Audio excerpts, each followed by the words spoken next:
Class 10 का science जो है उसका फर्स्ट चैप्टर हम लेंगे। ये लाल विज्ञान के रूप में हम एक नोट्स बनाए हैं, ठीक है। बुक भी पब्लिश किया गया था, ये कक्षा 10 का है, ठीक है। और कक्षा 10 का जो पहला चैप्टर है रासायनिक अभिक्रिया एवं समीकरण, इसी पर हम लोग आगे बढ़ेंगे। यहाँ है ये चैप्टर आपके सामने, रासायनिक अभिक्रिया और समीकरण। तो रासायनिक अभिक्रिया और समीकरण में हम पहले जानेंगे रासायनिक अभिक्रिया और रासायनिक समीकरण क्या, दोनों चीज को। सबसे पहले अपनी भाषा में समझते हैं। रासायनिक अभिक्रिया का मतलब एक प्रकार का झगड़ा है, ये लड़ाई है। जब कोई दो व्यक्ति आपस में लड़ता है, झगड़ा करता है, तो उसका परिणाम क्या होता है? पैर हाथ टूटता है, सिर फटता है, खून बहता है, मर भी जाता है। तो पहले दोनों जो व्यक्ति था लड़ाई से पहले बिल्कुल अच्छा था, साफ सुथरा था, लेकिन लड़ाई के बाद क्या हो गया? पैर हाथ टूट गया, मर भी गया, परिवर्तन हो गया। अभिक्रिया में बिल्कुल यही होता है। क्या होता है कि नए पदार्थ, दो नए पदार्थ जब आपस में अभिक्रिया करते हैं तो बिल्कुल नए पदार्थ का निर्माण करते हैं। जब कोई दो पदार्थ आपस में अभिक्रिया करेगा तो बिल्कुल नए पदार्थ का निर्माण करेगा, क्यों? और उसका जो गुण है एक दूसरे से गुण मिलेगा ही नहीं कि जो अभिक्रिया किया और जो बन गया दोनों का गुण नहीं मिलेगा। जैसे कि जल, हाइड्रोजन और ऑक्सीजन जब मिलता है तो जल बनाता है। हाइड्रोजन एक जलता है, आग है, और ऑक्सीजन है कि ठंडा है। जब दोनों मिलता है तो पानी हम बनता है, जल, जो हमारे लिए क्या है? जल ही जीवन है। हाइड्रोजन कैसा, ऑक्सीजन कैसा, और बना जो जल वो कैसा, ये बिल्कुल अंतर है। तो रासायनिक अभिक्रिया यही चीज है। रासायनिक अभिक्रिया का परिभाषा क्या सामने लिखा हुआ है कि जब कोई पदार्थ या दो पदार्थ या दो से अधिक पदार्थ आपस में मिलते हैं और जब नए पदार्थ का निर्माण करते हैं तो यह प्रक्रिया रासायनिक अभिक्रिया कहलाती है, ठीक है। यहाँ उदाहरण दिया हुआ है Mg+O MgO, यानी कि मैग्नीशियम ऑक्सीजन से अभिक्रिया करके MgO बनाया, मैग्नीशियम ऑक्साइड बनाया, ठीक है। और रासायनिक अभिक्रिया में होता क्या क्या है? अवस्था में परिवर्तन होता है। अवस्था मतलब ठोस, द्रव, गैस। रंग में भी परिवर्तन होता है, गैस भी निकलता है, ठीक है। ताप में भी परिवर्तन होता है। इस सब का क्या उदाहरण? अवस्था परिवर्तन का मतलब क्या है? अगर हम गैस, हाइड्रोजन गैस है, ऑक्सीजन भी गैस है, दोनों मिला तो लिक्विड बनाया, जल, द्रव अवस्था में बन गया, तो अवस्था परिवर्तन हुआ। रंग भी बदल जाता है। रंग बदलने का मतलब क्या है कि जब रिएक्शन हम कराएं, हाइड्रोजन का अलग रंग होता है, ऑक्सीजन का रंगहीन होता है। और जब जल बनता है तो हाइड्रोजन ऑक्सीजन मिलकर जब जल बनता है तो उसका रंग देखिए, वो भी रंगहीन होता है, ठीक है। और उसके बाद गैस का निकलना, जब कोई धातु अम्ल से अभिक्रिया करता है तो हाइड्रोजन गैस निकलता है, तो वही चीज हुआ। और उत्सर्जन, गैस उत्सर्जन हुआ। ताप में परिवर्तन क्या हुआ? जब हम चूना मार्केट से खरीद के लाते हैं और पानी में मिलाते हैं तो वो खौलने लगता है, उबलने लगता है, ताप में परिवर्तन हो गया। तो यही सब उदाहरण है, ठीक है। और एक चीज होता है अभिकारक, जिसको रिएक्टेंट बोलते हैं। रासायनिक अभिक्रिया में जो भाग लेता है उसको अभिकारक बोलते हैं, जिसको हम रिएक्टेंट कहते हैं, ठीक है। और जैसे कि H2 और Cl2 रिएक्शन किया तो क्या बनाया? 2HCl। तो ये भाग ले रहा है, ये दोनों मिल रहा है, ये दोनों क्या कर रहा है? मिल रहा है, तो इसको अभिकारक कहते हैं, रिएक्टेंट। और ये ई साइड वाला प्रोडक्ट होता है उत्पाद। लेकिन रासायनिक अभिक्रिया के फलस्वरूप बने पदार्थ को रिएक्टेंट कहते हैं, उत्पाद कहते हैं। जैसे ये नीचे देखिए, इसमें भी ये उत्पाद हुआ, रिएक्टेंट प्रोडक्ट हुआ, यहां भी ये रिएक्ट उत्पाद हुआ, प्रोडक्ट बोलते हैं इंग्लिश में, ठीक है। उसके बाद कह रहा है कि रासायनिक अभिक्रिया में होता क्या है। अब मान लीजिए कि ये H2 है और Cl2 मिलता है, मिलके क्या बनाया? 2HCl, ये रासायनिक अभिक्रिया हुआ। लेकिन इसमें एक्चुअली में क्या होता है कि हाइड्रोजन पहले H2 जो है ये टूटेगा, फिर Cl2 टूटेगा, तब यानी कि इसके परमाणु, अभिकारक के अणु टूटते हैं परमाणुओं में, और वो परमाणु पुनः आपस में मिलजुल कर प्रतिफल के अणु का निर्माण करते हैं, ठीक है। ये केमिस्ट्री, ये कैसे बना, ये और अगला चैप्टर में है, केमिस्ट्री का डीप पॉइंट है, रासायनिक बंधन में पढ़ेंगे हम, ठीक है। लेकिन रासायनिक अभिक्रिया में क्या होता है, यही इसका मतलब हुआ। उसके बाद हम क्या देखेंगे कि रासायनिक समीकरण किसको कहते हैं। रासायनिक समीकरण सीधी बात है कि रासायनिक अभिक्रिया को उसके तत्व और संकेतों में व्यक्त करना रासायनिक समीकरण कहलाता है। अब रासायनिक समीकरण कैसे हुआ कि हम hydrogen H2 plus O2 equal to H2O लिखेंगे। तो H2 plus O2 equal to H2O लिखेंगे तो वो क्या कहलाएगा? रासायनिक समीकरण कहलाएगा। जैसे यहां लिखा हुआ है Zn प्लस H2SO4, यहां पर 4 छुटा हुआ है, H2SO4 सल्फ्यूरिक अम्ल, जिंक और सल्फ्यूरिक अम्ल से अभिक्रिया करता है तो Zn सल्फेट और हाइड्रोजन गैस निकलता है। ये हम बोले, लेकिन जो लिख के इसके जिंक का संकेत लिखे हैं और सल्फ्यूरिक एसिड का फॉर्मूला लिखे हैं, ये रासायनिक समीकरण हुआ। ठीक है, रासायनिक समीकरण में क्या होता है, ये जो एरो है तीर, इसका जो हेड होता है यहाँ प्रोडक्ट होता है और इसके टेल में रिएक्टेंट होता है। और क्या, दो रिएक्टेंट है, दो अभिकारक है तो उसके बीच प्लस देंगे, और दो प्रोडक्ट भी बनता है तो उसके बीच प्लस देते हैं। ये लिखने का तरीका है। ठीक है, और क्या, हम अवस्था को भी लिख सकते हैं। जैसे जिंक में S लिखा हुआ है, इसका मतलब जिंक सॉलिड स्टेट में है। ये एक्वस में लिखा हुआ है, यानी कि जलीय अवस्था में AQ, और ये भी एक जलीय अवस्था में, ये G यहां पर लिखा जाएगा, G मतलब गैस अवस्था में है। ठीक है, इस तरह हम रासायनिक समीकरण को लिख सकते हैं। अब यहां बात है कि रासायनिक समीकरण संतुलित भी होता है और असंतुलित भी होता है। इसका मतलब हुआ कि रासायनिक समीकरण संतुलित का मतलब क्या हुआ, यहां पर H2 plus O2 equal to क्या लिखा हुआ H2O, ये समीकरण असंतुलित है। नीचे H2 2H2 plus O2 equal to 2H2O लिखा, ये संतुलित है। इसका मतलब कि अभिकारक के परमाणु प्रतिफल के परमाणुओं के बराबर हो तो उसको रासायनिक समीकरण को संतुलित रासायनिक समीकरण कहते हैं। लेकिन अभिकारक का जो परमाणु है प्रतिफल के परमाणु के बराबर नहीं हो तो उसको असंतुलित रासायनिक समीकरण कहते हैं। ये यहां है। अब इसको संतुलित कैसे करते हैं? संतुलित करने का क्या मतलब है कि हम इस समीकरण को संतुलित कैसे करते हैं? संतुलित करने का डायरेक्ट मेथड है हीट एंड ट्रायल मेथड। वो कैसे करते हैं हम देख लेते हैं, बहुत ही आसान तरीकों से। यहां पर लिखे हैं H2 प्लस O2, क्या बनाया H2O। ठीक है, हम जानेंगे कि ये अभिकारक हुआ रिएक्टेंट, वो प्रोडक्ट हुआ प्रतिफल। हमको देखना है कि इस समीकरण में सबसे हल्का तत्व कौन है। हल्का मतलब जिसका परमाणु संख्या सबसे कम हो। हाइड्रोजन का एक होता है, तो पहले दोनों साइड हाइड्रोजन को संतुलित करेंगे, उसके बाद परमाणु संख्या के आधार पर ही संतुलित करेंगे। तो हाइड्रोजन यहाँ पर 2 है, यहाँ पर भी 2 है, ये संतुलित है। ऑक्सीजन यहाँ पर कितना है 2, यहाँ 1 है, तो यहाँ पर हम 2 डाल दिए तो ऑक्सीजन 2 हो गया, इधर भी ऑक्सीजन 2 हो गया। लेकिन हाइड्रोजन कितना हुआ 2 गुना 2 4, तो यहाँ हाइड्रोजन कितना, यहाँ 2 देंगे तो हाइड्रोजन कितना हो जाएगा 4। इस तरह से यह समीकरण क्या हो गया, संतुलित हो गया। अब देखेंगे विभिन्न प्रकार की रासायनिक अभिक्रिया, जिसमें फर्स्ट नंबर है संयोजन अभिक्रिया। संयोजन अभिक्रिया का मतलब क्या हुआ कि जब 2 या 2 से अधिक पदार्थ आपस में मिलते हैं, ठीक है, अब मिल के एक नए पदार्थ का निर्माण करते, एक ही, उसको हम क्या कहते हैं, संयोजन अभिक्रिया।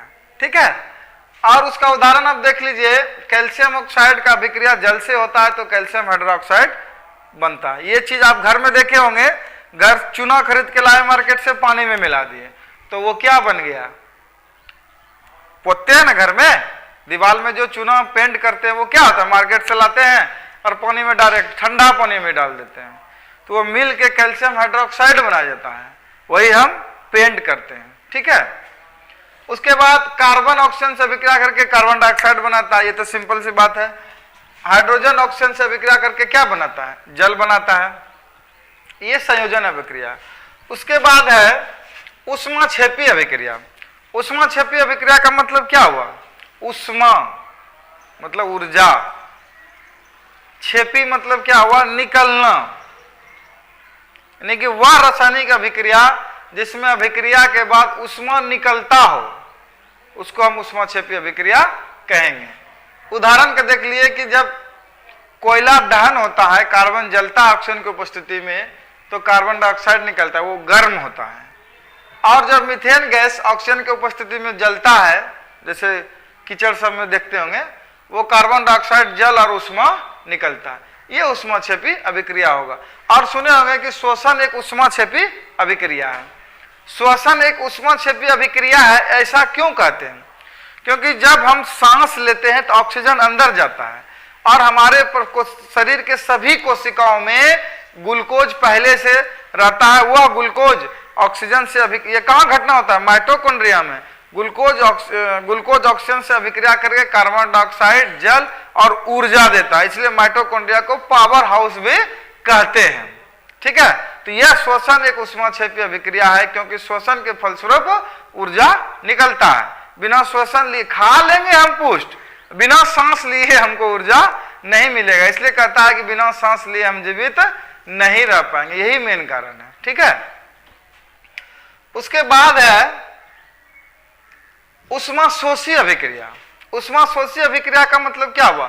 ऊष्मा का श्वसन करना, मतलब ऊष्मा अंदर लेना, यानी कि वैसी रासायनिक अभिक्रिया जिसको कराने के लिए ऊर्जा देना पड़े, उसको हम ऊष्माशोषी अभिक्रिया कहते हैं। उदाहरण के लिए देख लीजिए आप, जैसे कैल्शियम कार्बोनेट है, चूना पत्थर संगमरमर, इसको तोड़ने के लिए हमको ऊष्मा देना पड़ता है।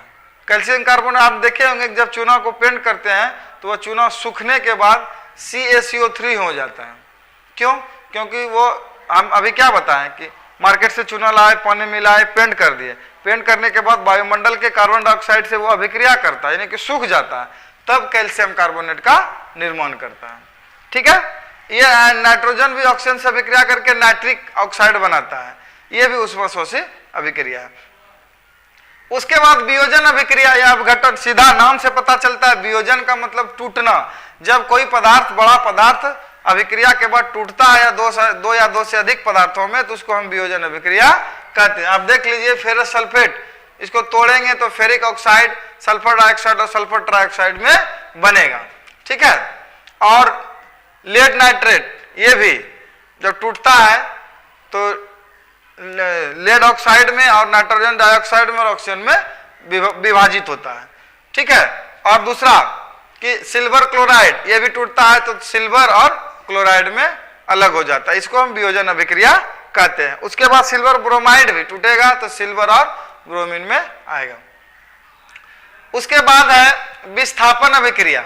विस्थापन अभिक्रिया का मतलब क्या हुआ? विस्थापित होना, डिस्प्लेस होना, डिस्प्लेसमेंट रिएक्शन, यानी कि जब कोई अणु या परमाणु किसी दूसरे अणु या परमाणु को विस्थापित कर एक नया पदार्थ का निर्माण करता है, उसको विस्थापन अभिक्रिया कहते हैं। ध्यान देने वाली बात है, विस्थापित किसको करेगा? कम अभिक्रियाशील धातु को अधिक अभिक्रियाशील वाला धातु हटा देगा, विस्थापित कर देगा, यानी कि जो कमजोर है उसको बरियरवा धक्का देके भगा देगा। जैसा होता है वैसा भी रिएक्शन में भी होता है। ठीक है, तो उसी को हम विस्थापन अभिक्रिया कहते हैं। उदाहरण के लिए आप देख लीजिए, यहां लोहा कॉपर सल्फेट का रिएक्शन कराएं तो Cu जो है ना कमजोर है किससे? लोहा से, तो लोहा Cu को हटा देता है और अपने बैठ जाता है, फेरस सल्फेट बना देता है। सेम यहां जिंक कॉपर को हटा देता है, जिंक कॉपर से भी, कॉपर जिंक से भी कमजोर है, जिंक यहां बन गया ZnSO4, Cu अलग हो गया।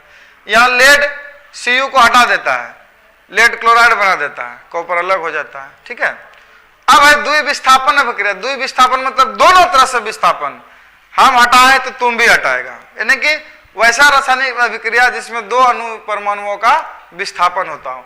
जैसे आप उदाहरण देख लीजिए, यहां पर रिएक्शन में क्या है? Sodium sulphate, barium chloride. Sodium sulphate क्या किया?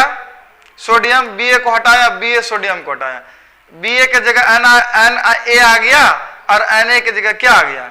Ba आ गया। ये दोनों तरह से विस्थापन हो गया, इसलिए इसको द्विविस्थापन अभिक्रिया कहते हैं। उसके बाद अवक्षेपण अभिक्रिया। अवक्षेपण अभिक्रिया का मतलब क्या हुआ? अभिक्रिया के बाद नीचे एक अवशेष अवक्षेप बनता हो, वैसे रासायनिक अभिक्रिया जो अभिक्रिया के फलस्वरूप अवक्षेप का निर्माण करता हो, वो नीचे बैठ जाता हो। जैसे कि आप देख लीजिए, सोडियम क्लोराइड का रिएक्शन सिल्वर नाइट्रेट से करेंगे तो AgCl नीचे बैठ जाता है और सोडियम नाइट्रेट बनता है। उसके बाद है प्रकाश रासायनिक अभिक्रिया। सिंपल सी बात है, जो प्रकाश के उपस्थिति में अब घटित हो उसको प्रकाश रासायनिक अभिक्रिया कहते हैं। उदाहरण भी है, जब हाइड्रोजन क्लोरीन का रिएक्शन सूर्य के प्रकाश में होता है तब HCl बनाता है, ठीक है। और क्या, कार्बन डाइऑक्साइड और जल मिलता है तो ग्लूकोज और CO2 बनाता है। ये क्या है, प्रकाश संश्लेषण अभिक्रिया है, पत्तियों में होता है, क्लोरोफिल की उपस्थिति में होता है, ठीक है। ये बायोलॉजी में भी पढ़ेंगे। उसके बाद है ऑक्सीजन ऑक्सीकरण अभिक्रिया। ऑक्सीकरण को उपचयन अभिक्रिया भी बोलते हैं। इसमें सिंपल सी बात है, ऑक्सीकरण मतलब ऑक्सीजन जुटना।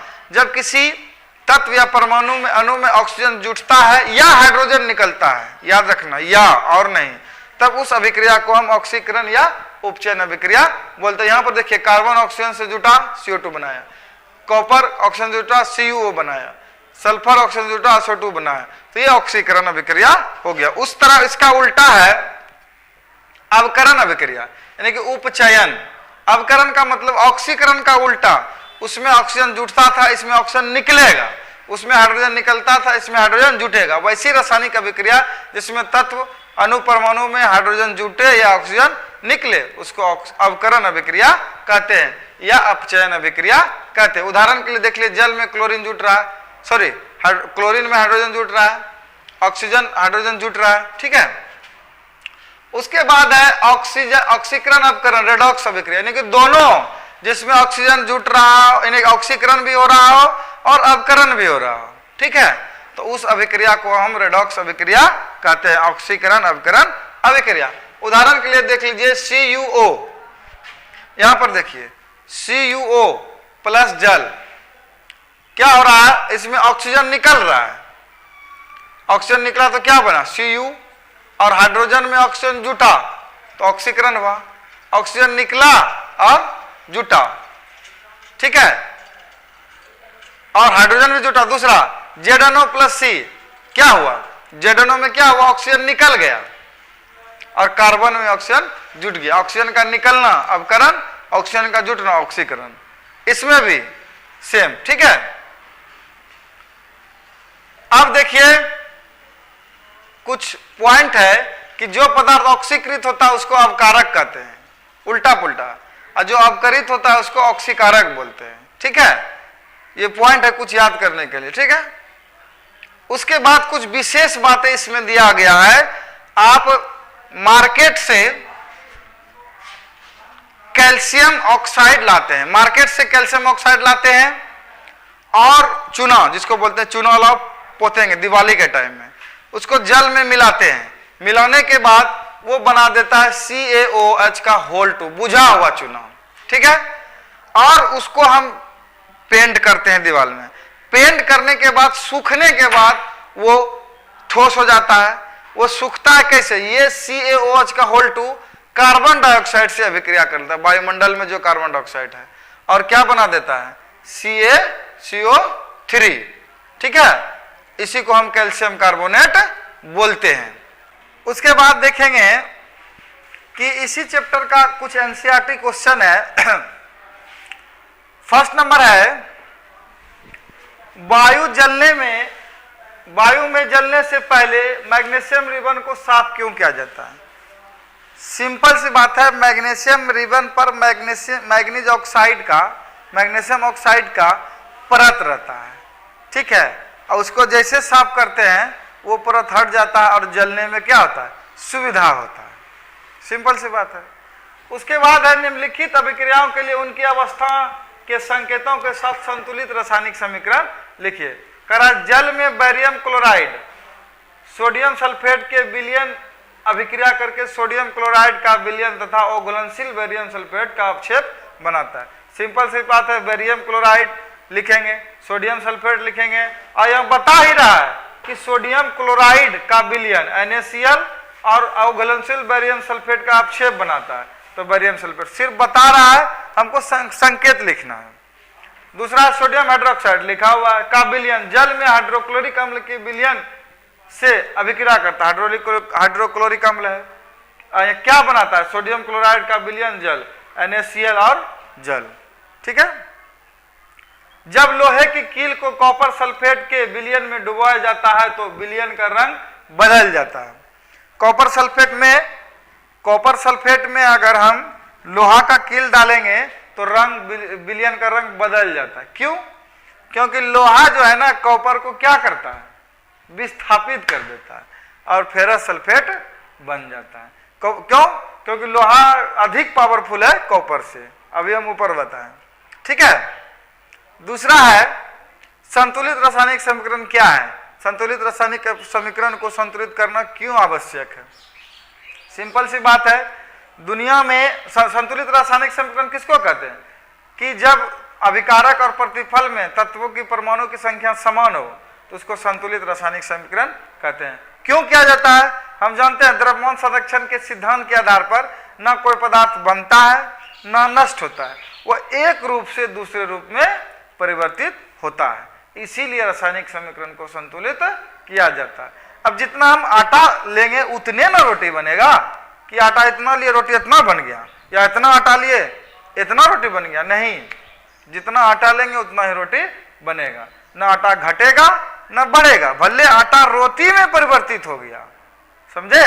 इसीलिए उसके बाद है कि निम्न कथनों को रासायनिक समीकरण के रूप में परिवर्तित करके संतुलित, वही चीज है रसायन। जैसे अब नाइट्रोजन ऑक्सीजन के गैस को संयोग करके अमोनियम बनाता है, तो यहाँ लिखा हुआ है 2H2 + N2 2NH3, संतुलित कर दिया है। ठीक है।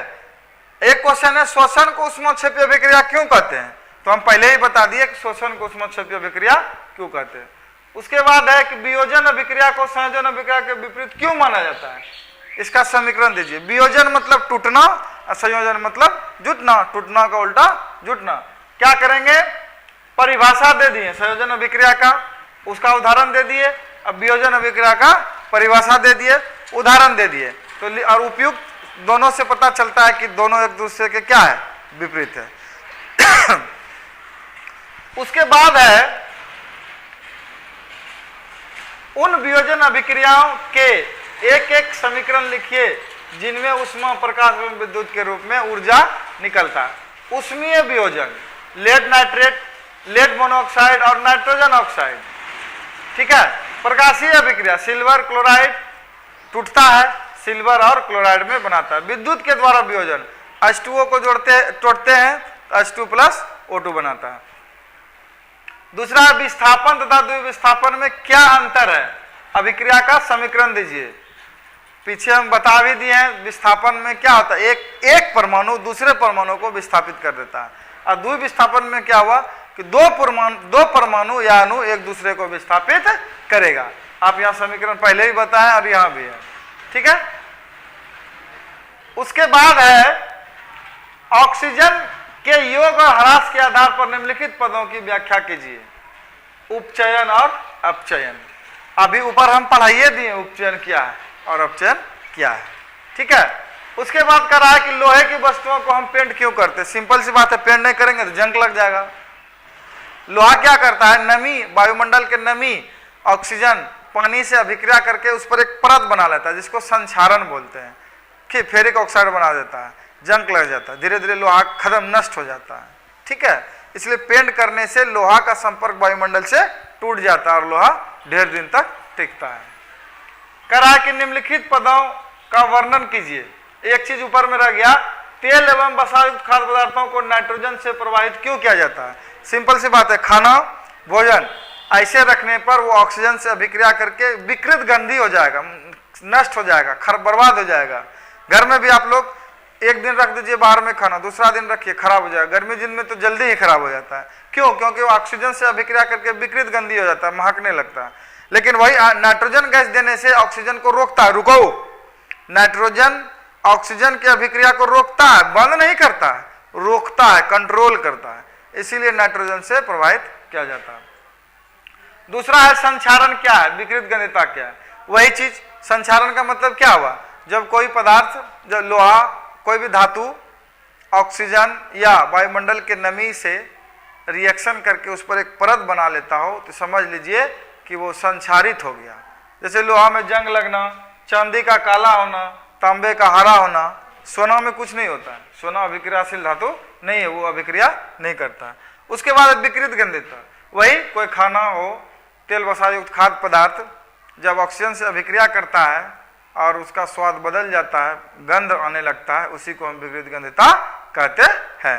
तो इस तरह से ये रासायनिक अभिक्रिया और समीकरण कंप्लीट हो गया। ठीक है।